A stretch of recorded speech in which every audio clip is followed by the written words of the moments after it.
Assalamualaikum warahmatullahi wabarakatuh. Perkenalkan, kami dari kelompok 2 yang beranggotakan Fahrul Husni, Rizky Amelia, dan Melania Sofyan.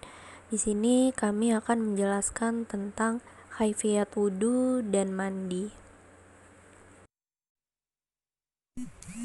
Assalamualaikum warahmatullahi wabarakatuh.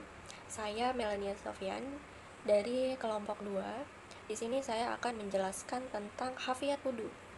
Nah, sebelumnya pertama-tama perlu kita ketahui apa sih itu wudu. Nah, jadi wudu itu adalah salah satu syarat sah untuk menunaikan salat, dan wudu juga merupakan salah satu cara bersuci dalam syariat Islam. Sehingga wudu itu wajib untuk dilaksanakan.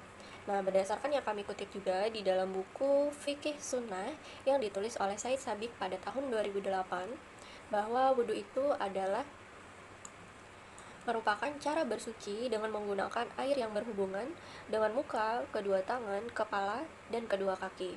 Nah, selanjutnya juga secara bahasa wudu itu berasal dari kata wadoah yang maknanya adalah kebersihan dan baik. Nah, sedangkan secara syar'i wudu merupakan cara menggunakan air yang tahur, kata suci dan mensucikan pada anggota tubuh yang 4 tadi, yaitu wajah, kedua tangan, kepala, dan kaki, dengan cara yang khusus menurut syariat. Nah, wudhu itu hukumnya wajib, sebagaimana yang disebutkan pada sabda Nabi Muhammad SAW yang diriwayatkan oleh Al-Bukhari nomor 6954, yang artinya adalah Allah tidak menerima salat kalian jika berhadas hingga berwudu terlebih dahulu. Nah, jadi siapa saja yang belum berwudu atau tidak sah wudunya, maka tidak sah pula salatnya, seperti itu.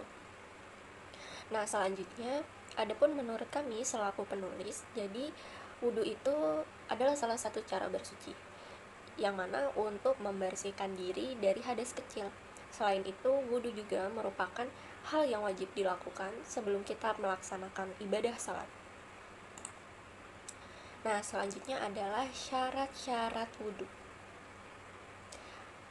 Jadi yang pertama, syarat-syarat berwudu itu adalah beragama Islam. Nah, tentu saja kita harus beragama Islam untuk berwudu, karena jika kita tidak beragama Islam, maka tidak diterima wudu kita. Nah, selanjutnya yang kedua adalah tamyiz. Jadi tamyiz itu kita bisa membedakan mana yang baik dan mana yang buruk. Jadi istilah lainnya adalah kita balik atau berakal sehat.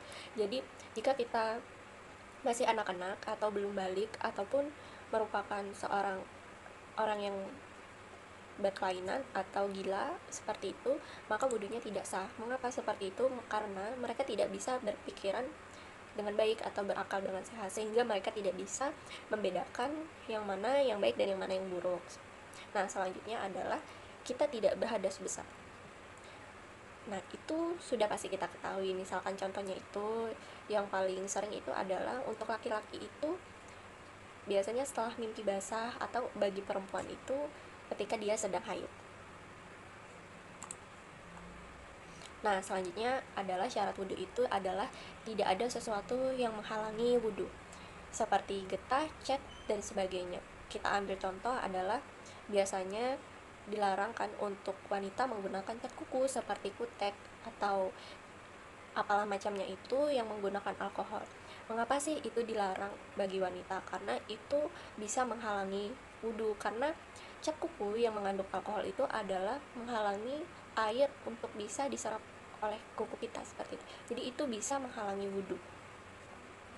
Nah, selanjutnya adalah mengetahui mana yang wajib dan mana yang sunnah. Nah, mengapa kita harus mengetahui itu? Karena dengan kita mengetahui itu, sudah seharusnya kita adalah mengutamakan hal-hal yang wajib seperti itu, dan hal yang sunnah itu tidak perlu kita paksakan untuk kita lakukan, tapi jika kita lakukan akan mendapatkan pahala, dan jika tidak kita lakukan juga tidak apa-apa. Nah, selanjutnya adalah rukun wudhu. Nah, apa aja rukun wudhu itu? Yang pertama adalah niat. Apa sih niat itu? Jadi niat itu adalah perasaan kita ketika ingin melakukan sesuatu, atau pikiran kita yang ingin melakukan sesuatu, maka itu sudah disebut dengan niat. Dan meskipun kita tidak melakukan sesuatu itu, tetapi kita memiliki pikiran untuk melakukan itu, maka itu disebut dengan niat. Nah, selanjutnya yang kedua adalah membasuh muka. Nah, membasuh muka itu adalah mengalirkan air ke muka ketika berwudu ya. Nah, jadi cara untuk membasuh muka itu adalah kita membasuh muka itu mulai dari bagian atas dahi hingga dagu. Lalu selanjutnya dilanjutkan dengan batas lebarnya dimulai dari tepi telinga kanan dan tepi telinga kiri. Nah, selanjutnya adalah membasuh kedua tangan hingga siku. Jadi ketika berwudu itu kita mulai dari ujung jari tangan sampai ke ujung siku. Nah, selanjutnya adalah membasuh kepala. Jadi untuk membasuh kepala sendiri berdasarkan dengan tata caranya itu adalah kita mengusap air mulai dari ujung rambut kepala bagian depan hingga ke ujung rambut kepala bagian belakang atau di belakang tengkuk, lalu kita balikan lagi dari belakang hingga ke atas dahi seperti itu. Nah, selanjutnya adalah membasuh kedua kaki hingga ke mata kaki. Jadi untuk membasuh kaki ini kita mengguyurkan air lalu dicuci dari ujung jari kaki hingga pergelangan mata kaki. Nah, selanjutnya adalah sunnah-sunnah wudhu. Nah, sebelum itu perlu kita ketahui juga apa sih itu sunnah. Jadi sunnah itu merupakan perbuatan atau perilaku dari Rasulullah SAW yang mana tidak ada larangan bagi siapapun yang ingin meninggalkannya atau tidak melakukannya. Nah, kita lanjut langsung apa saja sunnah-sunnah wudhu. Jadi sunnah-sunnah wudhu itu yang pertama adalah membaca basmalah. Jadi Rasulullah SAW selalu mencontohkan sebelum melakukan aktivitas apa saja, tidak hanya wudhu, itu biasakanlah untuk membaca basmalah. Yang kedua adalah berkumur-kumur. Jadi perbuatan atau perilaku sunnah berkumur-kumur ketika berwudu itu adalah dengan memasukkan air ke dalam mulut lalu mengeluarkannya. Itu seperti yang dicontohkan oleh Rasulullah SAW. Dan selanjutnya adalah membasuh lubang hidung, sama seperti berkumur-kumur, yaitu dengan memasukkan air ke dalam lubang hidung lalu mengeluarkannya lagi. Nah, sunnahnya juga selanjutnya adalah mengusap seluruh kepala. Seperti yang saya jelaskan tadi, sunnah mengusap seluruh kepala itu yang tadi mulai dari ujung rambut di atas dahi hingga ujung rambut di belakang tengkuk, lalu dikembalikan lagi dari belakang ujung tengkuk hingga ke depan ujung rambut di atas dahi. Nah, selanjutnya adalah menyela-nyela jari tangan dan kaki. Nah, menyela-nyela jari tangan dan kaki itu adalah dimaksudkan agar tidak ada tersisa kotoran-kotoran atau tidak ada terselip kotoran yang ada di sela-sela jari. Dan ini seperti yang diriwayatkan oleh Abu Dawud, yang artinya adalah dan sela-selalah antara jari jemari ini. Nah, selanjutnya yang terakhir adalah membaca doa setelah wudhu. Jadi sunnah membaca doa setelah wudhu itu adalah menghadap arah kiblat dan mengangkatkan kedua tangan. Itu adalah sunnah sebagaimana yang dicontohkan oleh Rasulullah. Sebagaimana dalam hadis yang diriwayatkan oleh Muslim, yang artinya adalah dari Umar radhiyallahu anhu, beliau berkata, Rasulullah SAW bersabda, tidaklah seorang berwudu dan menyempurnakan wudunya kemudian berdoa asyhadu alla ilaha illallah wa anna muhammadar rasulullah, kecuali akan dibukakan untuknya pintu surga yang 8 dan ia bisa masuk melalui pintu mana saja yang dikehendakinya. Nah, mungkin itu saja penjelasan saya mengenai wudu. Selanjutnya akan dilanjutkan oleh teman saya. Baik, nama saya Rizky Amelia. Saya akan menjelaskan materi berikutnya, yaitu hal-hal yang membatalkan wudhu. Ada beberapa hal yang dapat membatalkan wudhu dan menghalangi seseorang dari melakukan ibadah sholat dan lainnya, yaitu diantaranya yang pertama, segala sesuatu yang keluar dari lubang kubur dan dubur, meliputi buang air kecil, buang air besar, dan juga kentut.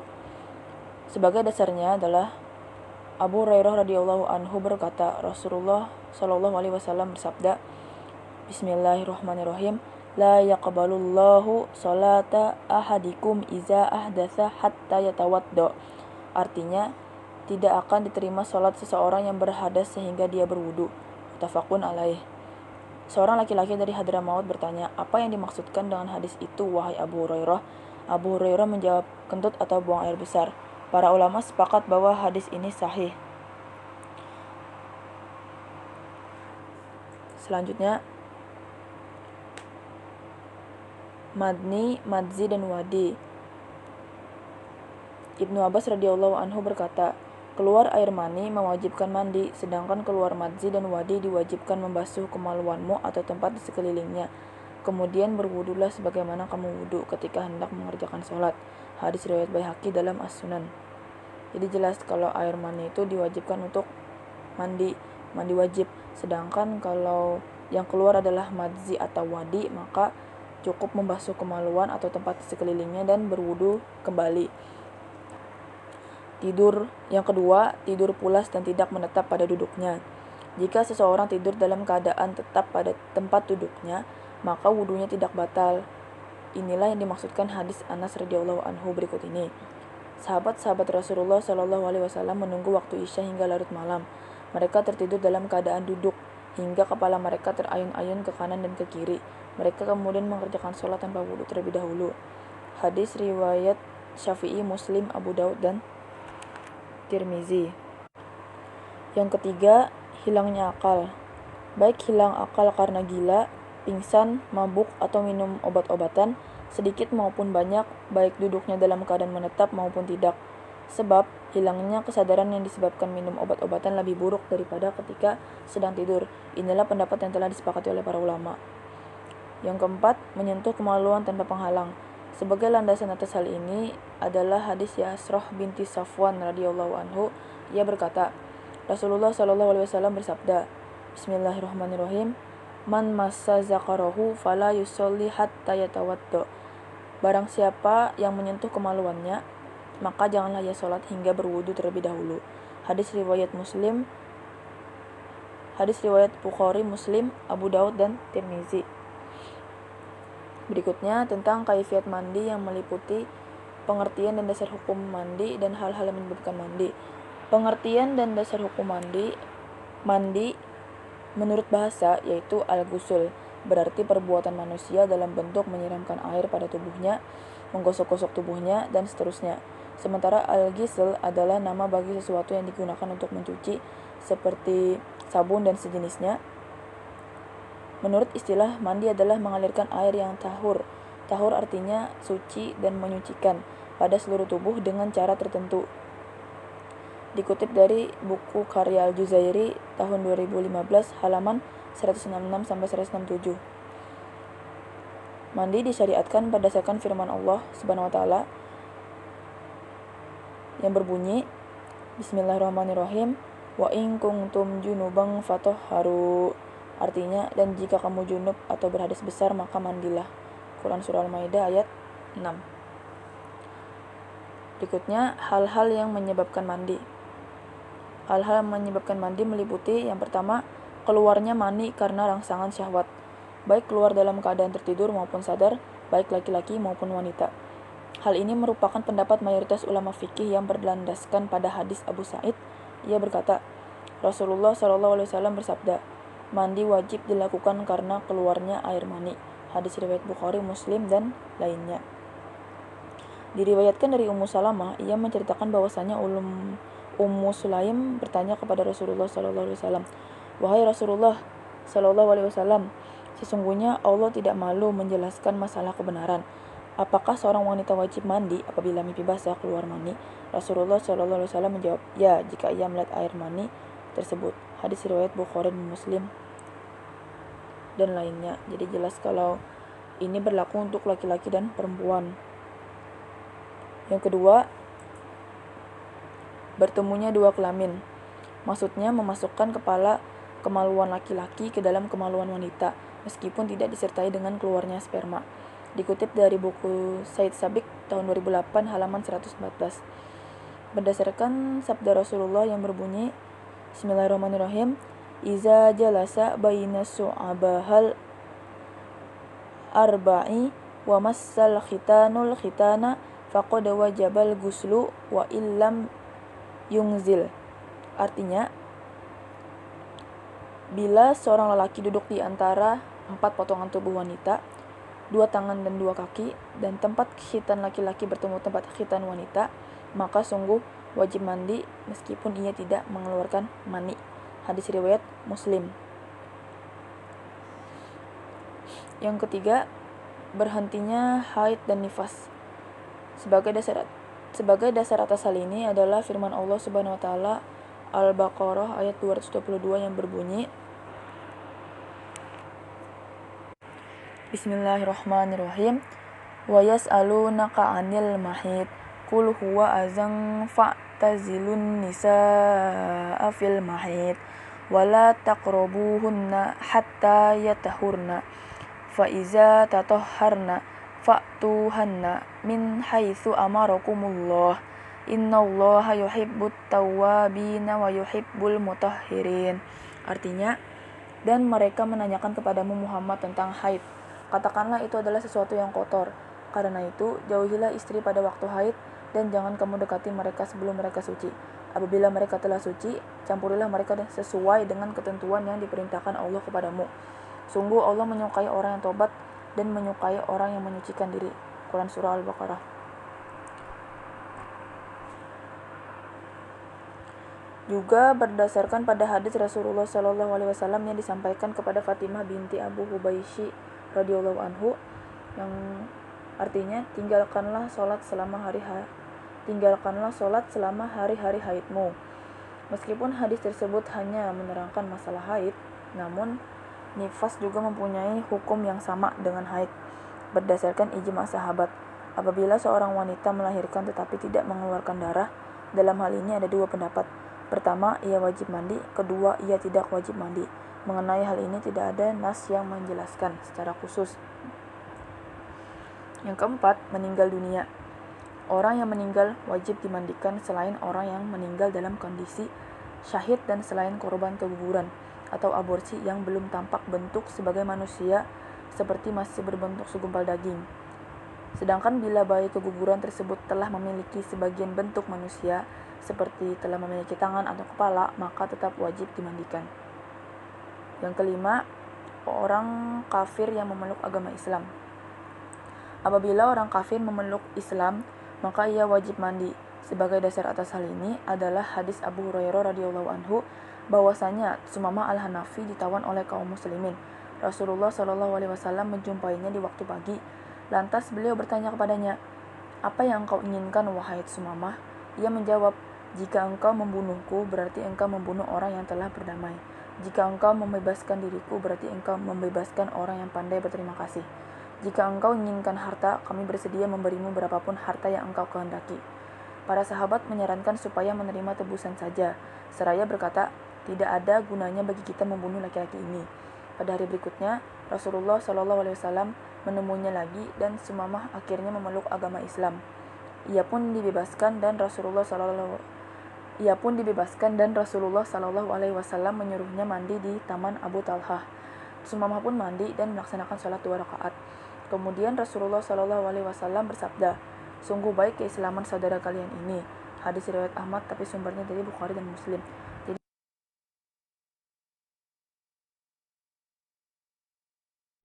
Baik, bismillahirrahmanirrahim. Assalamualaikum warahmatullahi wabarakatuh. Saya Fahrul Husni dari kelompok 2, mata kuliah fikih, materi tentang kaifiyat wudu dan mandi. Saya akan melanjutkan presentasi sebelumnya dari Rizky Amelia, yang sebelumnya telah menyampaikan tentang pengertian dan dasar hukum mandi, serta hal-hal yang menyebabkan mandi. Jadi langsung saja, di sini saya akan menyampaikan mengenai rukun mandi atau tata cara mandi, kemudian sunah-sunah mandi, dan juga mandi yang disunahkan. Yang pertama yaitu rukun mandi. Di sini rukun mandi pada intinya yaitu hanya ada 2. Yang pertama itu berniat, dan yang kedua membasuh seluruh anggota tubuh. Dan untuk niat sendiri itu cukup di dalam hati, tidak perlu diucapkan, dan niatnya adalah sebagai berikut.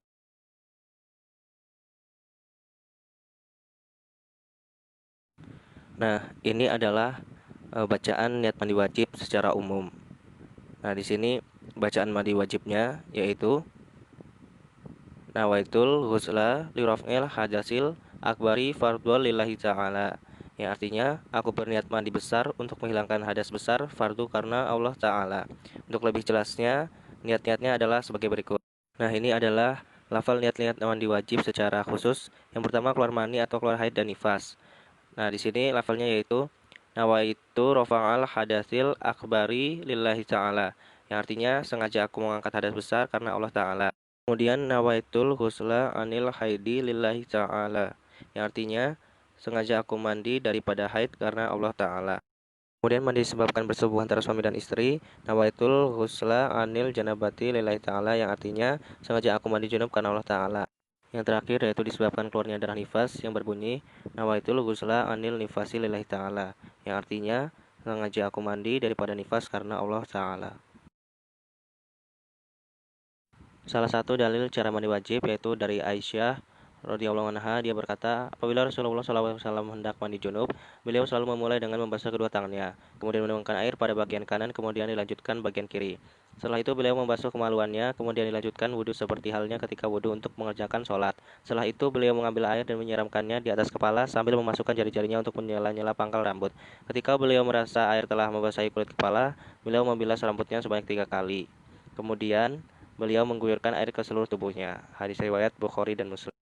Nah, dari sini kita semua dapat mengetahui bahwa rukun mandi wajib ini adalah sunnah karena dilakukan oleh Rasulullah SAW. Nah, yang kedua yaitu dari Maimunah radhiyallahu anha. Nah, di sini bisa kita baca kurang lebih sama saja dengan yang sebelumnya, tapi di sini kita mendapatkan inti dari di sini yaitu tentang Maimunah berkata, setelah itu saya membawakan selai handuk untuk mengeringkan air yang terdapat pada tubuh Rasulullah. Tapi beliau tidak menginginkannya, beliau lebih memilih menghilangkan air yang terdapat pada tubuhnya dengan tangannya.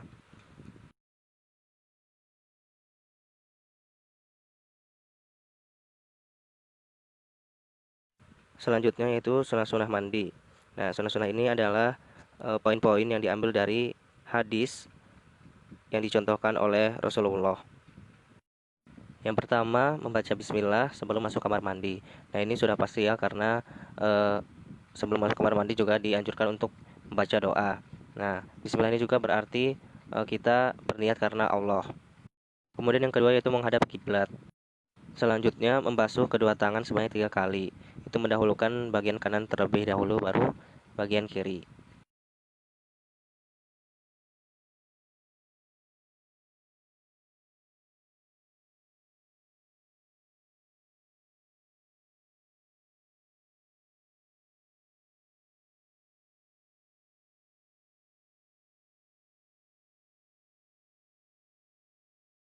Kemudian selanjutnya yang keempat yaitu membasuh kemaluan dan dubur dengan tangan kiri. Ingat ya, menggunakan tangan kiri.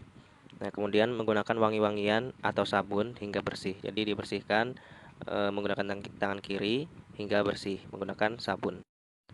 Kemudian setelah itu membasuh tangan kiri dengan air dan sabun serta menggosokkannya ke lantai atau dinding hingga bersih. Nah, jadi di sini setelah membersihkan kemaluan dan dubur itu, nah harapannya dibersihkan dengan air dan sabun serta menggosokkannya ke lantai atau dinding hingga bersih. Nah, agar itu kembali suci lagi. Selanjutnya berwudu dengan sempurna seperti wudu untuk sholat. Nah, kemudian selanjutnya mengambil air. Nah, maksud mengambil air ini adalah menyiramkan air ya. Menyiramkan air di atas kepala sebanyak 3 kali dengan menyela-nyela rambut agar air membasahi hingga ke pangkal rambut atau air mengenai pori-pori kepala menggunakan wangi-wangian seperti sampo. Nah, setelah itu membilas kepala sebanyak 3 kali dan mendahulukan bagian kanan. Jadi menyiramkan bagian kanan terlebih dahulu sebanyak 3 kali, kemudian bagian kiri sebanyak 3 kali juga. Dia menyiramkan air ke seluruh tubuh dengan mendahulukan bagian tubuh sebelah kanan. Dilanjutkan dengan bagian tubuh sebelah kiri. Juga dianjurkan untuk membersihkan kedua ketiak, bagian dalam telinga, pusar, jari-jari kaki.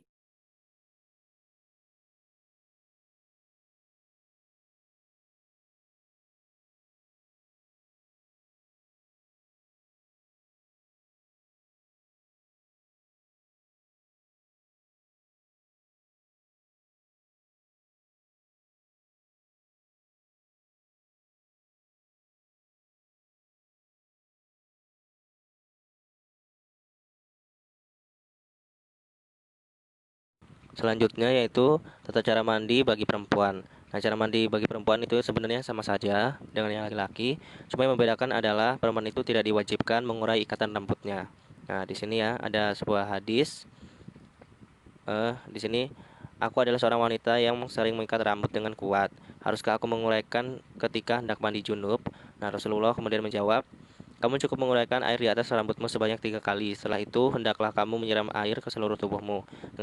Dengan begitu, berarti kamu telah bersuci. Hadis riwayat Ahmad, Muslim, dan Tirmizi. Nah, Tirmizi turut mengatakan sebagai hadis hasan sahih.